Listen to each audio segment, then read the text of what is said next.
এখানে দাঁড়াও। হ্যাঁ হ্যাঁ হ্যাঁ, এই নাও। 100 টাকা নোট খুচরা নেই? না খুচরা নেই। খুচরা দাও। মোটে না খুচরা নিচ্ছে কে? দেখুন আছে হয়তো। নিচ্ছে নিচ্ছে তাহলে তো ঠিক নাও। না না। আচ্ছা থাক, তাহলে দিবা হবে না। তুই দে। আচ্ছা ঠিক আছে। আচ্ছা।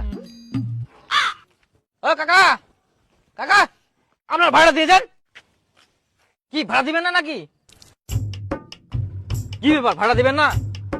ভাড়া তুই তো কুলু তোর খুচরা নাই, তুই ফের আবার ভাড়া চাচ্ছিস? আপনাকে আবার কখন বললাম আমার খুচরা নাই? তা এখুনে তো কুলেন তোমরা বলে ভাড়া নিবা না। তো আবার কে করবো ভাড়া নিবা নাম? ভাড়া মই হুয়া ঠেনা নিবা নাম, তোর ঠেয়া তো নিম। তুই ভাড়া দে। তো ওই মেয়েটা ঠিনা তুই ভাড়া নিবা না, সে আবার মোট ঠিনা ভাড়া নিবু? অদ্ভুত লোক তো, ওয়াই মোর চিনা পরিচিত, সেই জন্য ওয়া ঠেনা মই নিবা নাকি ভাড়া? তোকে তো দিবার করে ভাড়া দাও। আচ্ছা কেমন চিনা পরিচিত তোর? আহা অদ্ভুত লোক তো। তোকে কি মই সব কইব দিবা যাম করব, ওই কেরম চিনা পরিচিত হবে? ওই মোর আত্মীয় হয়। তোর ভাড়া দে। ও তোর চিনা পরিচয় আত্মীয়? কেমন আত্মীয় মোক এক না কদি? তুই কোন ঘুরি দেশ পাল, তো মই সব দিবা যাম কর আত্মীয় নাকি? তোর ঠিক আমি ভাড়া ভাড়া দে। মারা গাই না সকাল সকাল। কাকু, এটা না আমার বাবা হয়।